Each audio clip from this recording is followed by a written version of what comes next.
Okay, so I know most of you have parents or have at one point had a mother and a father. But the question that I want to ask you is, have they ever crossed a line? And I'm not talking going full Lena Dunham, you know. I'm talking just saying something that was so out there and awkward that you just didn't quite know how to process it. Because my mother did that earlier. She sent a group text to Mary and I. And okay, not too long ago, she mentioned she was watching Orange is the New Black, which I find strange since I was brought up Christian. Like, this is the same, like, well, over the years, Mom's kind of drifted away from the church. Anyway, she asked me if I would help her sell panties. Her panties.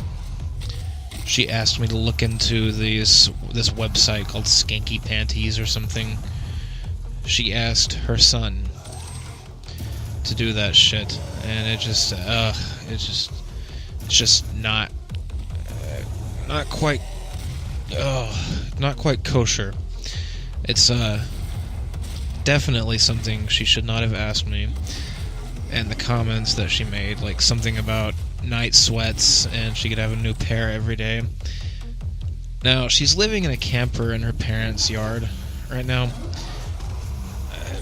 Yeah, those of you who have seen more than one of my videos, you know I probably don't come from like a background of poster children for mental health, but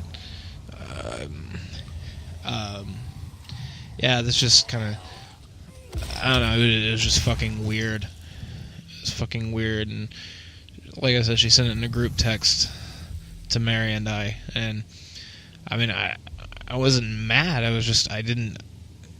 read that, and I was like, am I reading this right?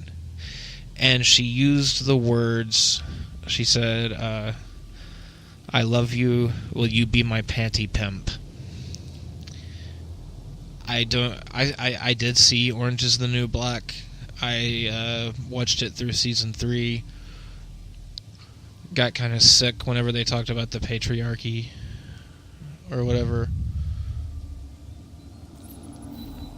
I don't recognize that phone number. I'm not answering it. I hate it when I get phone calls. But anyway, you would expect them to talk about the patriarchy, I'm sorry, I got the comic thing swapped out there. But anyway, you would expect them to talk about the quote-unquote patriarchy whenever, the creator looks like she came straight out of the pus that fills the infection of, like, Tumblr's ass, like the open wound where all the butt hurt is. Anyway, my point behind telling you that was, I don't remember if panty pimp was a phrase that they used on the show. I'm hoping it was, because I'm hoping my mother did not come up with that particular term just for asking me to do that. Anyway, changing topics. Last time I talked about Wicca and how the people in it are generally anyway, so this time we're going to talk about juggalos, because the guy that I told you about last time who claimed that he changed the weather with a spell, he was also a juggalo. And I've met quite a few juggalos. Now let me ask you something. Why is it that all juggalos are either huge or really skinny with no in between? And why are they all white trash? I mean, Insane Clown Posse, I mean, they've had they have some stuff that I like. I never understood why people basically joined a cult around them. I guess I guess the two singers, Jay and Silent Bob, know what they're doing, but they, because I was flipping through the channels one night, and they had this fucking show on. I don't remember what it was called, but they were watching movies, and they were saying shit that you'd expect to hear from like a A-list Hollywood female celebrity, like just the dumb shit that poured out of their mouth. And I'm sure they were doing it on purpose, and I don't know. I just never understood why people got so far into it that they wanted to, smear the product of bird excrement, aka makeup, all over their face, and call themselves a family or a gang or whatever it is they're wanting to, that guy, that fucking Wiccan guy. First of all, he wrote poetry. And when a guy writes poetry and is into ICP, of course he was also into all this other shit, like all these emo bands and everything. Anyway, this guy, he was just absolutely retarded. He was talking about how if he was in a bar and he got into a fight, that there would be other juggalos, and they would recognize him as part of their family, and they would stop what they're doing to help. Like they'd recognize him just by looking at him, sans makeup and everything. I remember one time this guy was like so deep into that. One of his fucking friends died, which, I'm sure the world suffered a great loss whenever that happened. His friends. I mean,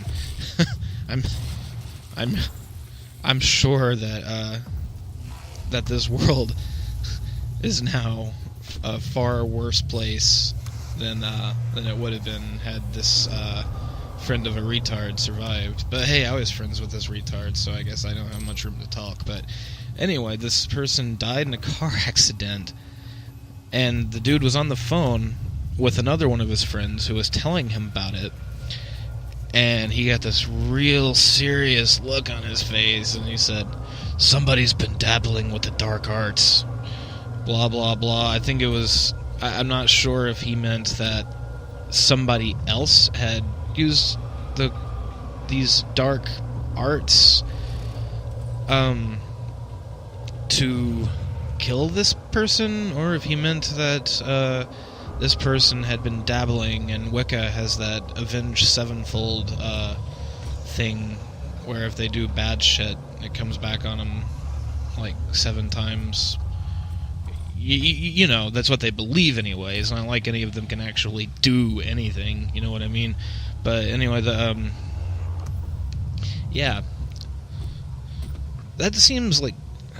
I mean, why would you want to follow that anyway? Because, I mean, think about it. It comes back on you 7 times if you do something bad. What if you do something good? What do you get out of it? I don't know. Again, it's not like they can actually do anything. Like, well, okay, that's not exactly true. They can do some stuff. Like all male Wiccans, like every dude who is a Wiccan can insert an entire zucchini in his ass. It's just, it's just that loose from the nightly poundings. Oh, and they can also mix up plants into a jar and call them potions. Like a little girl with their little fake kitchen plastic playset or whatever. The same difference, except they actually seem to think that their fantasies are a reality. And of course, they all have this outrageous ability to be pretentious. Like it's like if they passed out master's degree in pretentiousness, each and every Wiccan would have one. It's like everything has to be turned into something about their religion. Like it's like I remember. Oh, I like that one. Like that dude. I remember one time we were drinking, and like he picked up a beer, put his hand on it, and closed his eyes, and it was like, I just increased the alcohol content on this beer. Her. It's absolutely like they're insane. The whole lot of them. They're just insane. Like, have you ever seen the ultra spiritual videos by J.P. Sears? It's like they're the living embodiment of those videos. But speaking of insanity, I went a little crazy earlier. Got a call from a telemarketer. A little backstory. Usually I'll have fun with them. I'll say something like, "Where's my daughter, you son of a bitch?" Or something to that effect. But they call from spoofed numbers.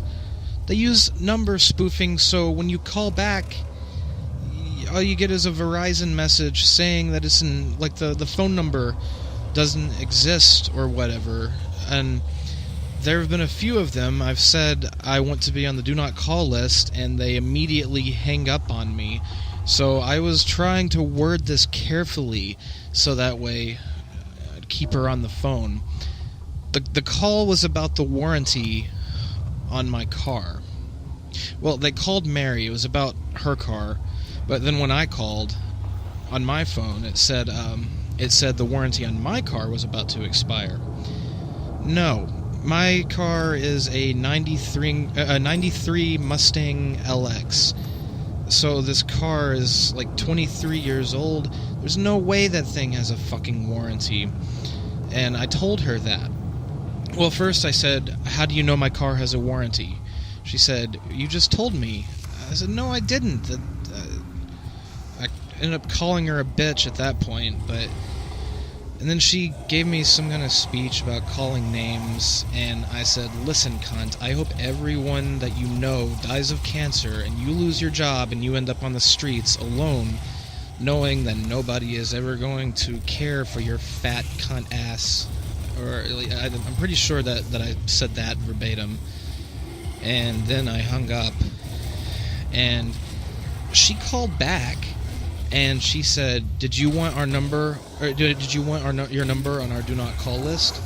And I said, "Yes." And she said, "Well, that's not going to happen." That is highly illegal. If you ask to be put on a do not call list, they have to do that, or you can you can file a complaint with the district attorney or whoever. About 30 minutes later, I got a phone call from some dude, and it was from the same company. And this guy, he said that he would put it on their do not call list. And at this point, I was feeling pretty bad about what I said. I've worked a telemarketing job. I know how it is, and I know this woman was just trying to do her job, and I probably made her cry. But anyway, I told him to tell her I was sorry, and he said, "Yeah, we heard that, and that you were pretty rude." And then he went on for about a minute, like 30 to 60 seconds. He went on about how karma might get me, and I'm still thinking maybe I should report them, like, because I mean they did call back, or she did call back, and she told me that I would not be put on their do not call list. And that's a big no-no. And there's something I don't understand about these telemarketing places. This one, like, she spoke, like, I could understand her. She was speaking with an American accent. And, okay, I realized it's cheaper to outsource, like, to a call center in India or something. But as far as telemarketing goes, wouldn't they get more hits if they hired people, without a language barrier? I understand it more with tech support, because, once you buy the product, they've already got your money, and they don't give a shit what happens to it. But if they're trying to sell you something, shouldn't they have you talk to somebody that you can understand clearly, like, and easily, like it, and you don't have to ask what they say, because it's already hard enough to understand people on the phone, but when they have an accent, it makes it 10 times more difficult. And, I'm sure they're nice people. I know they're trying to do their job, but I just don't understand why they don't, So I've been playing Doom online multiplayer, and it's good, but I do have a few complaints about it. I wish they would add on the mode. You know, I'm not even sure if it was something that they had originally added to the game, or if it was just something modders did on the PC, but there was this one game mode for online multiplayer, and I think you used the Doom server finder. And what it was, they would drop you and like several other players in this hardcore, insanely difficult map, and like there may or may not be a key card or two. It's kind of like a puzzle, like the regular game, but it's basically like it's like sort of like co-op for several players, and what you would do, you would fight through it. You'd all work together to get to the end, but you only had one life, so if you died for the rest of the game, you were a spectator, and you had to wait for the next game to start. Now, my other big complaint is the game modes for like capture and like capture the flag and zone control or whatever. There doesn't seem to be a way to specifically select those game modes. It seems like they're all in a playlist and it mixes them up. I'm not sure about that. I haven't actually tried it, but every time I've clicked on it, like, it doesn't seem like... I don't know, maybe if I actually entered into the lobby, it would let me pick. No, I don't know, it seems like I entered into the lobby. But yeah, that's just my 2 cents on how they can improve the game mode. I also had some random crashing the other day. Like the multiplayer mode crashed 2 or 3 times, and someone on the internet said to lower the virtual page memory file, and I did that, and the problems quit. But after that, I realized I didn't truly have...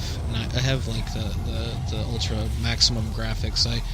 So I set it to the Vulkan thing, and I turned the two graphical options that go all the way up to Nightmare are now on Nightmare. And after that, I didn't have another problem with it. So I don't know if it's just... I guess it's just a bug for the OpenGL version of it.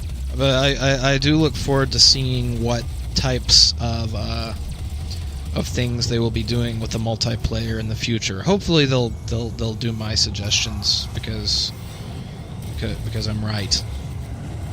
I'd like to take a minute to address some potential concerns that you guys may have. Yes, there have been like some recent video games on this channel in the last few days, but I'm still going to be doing the old Super Nintendo and Nintendo ones. Like it's just, I got a new computer, so I have to test it out and everything. So there will be some newer games, but there are also going to be the older ones. I'm hoping to go back and finally finish,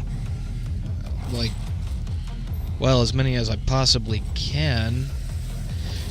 Also, I talked, I can't remember if it was earlier in this video or in the last video, I talked about the Mr. Bones Wild Ride thing. Well, from what I'm reading, Roller Coaster Tycoon 4, or World, as they're calling it, really, really fucking sucks. Like, some other developer took over it or something, and it's just... They say Planet Coaster is going to be the big one. Like, it's going to be the good one, because it was from the creators of Roller Coaster Tycoon. So, I don't know. I might just download RCT3 and do it on there, like if I ever get around to it. You guys know I didn't use cheats on it the last time I did it, as far as making the money. All that money on the Roller Coaster Tycoon, I earned it myself, but this next time around I'm probably just going to use the fucking cheats, if there are cheats, to add money. I remember Sim Theme Park was another one I had when I was a kid, when my friends burned me a copy of it and I played it, and it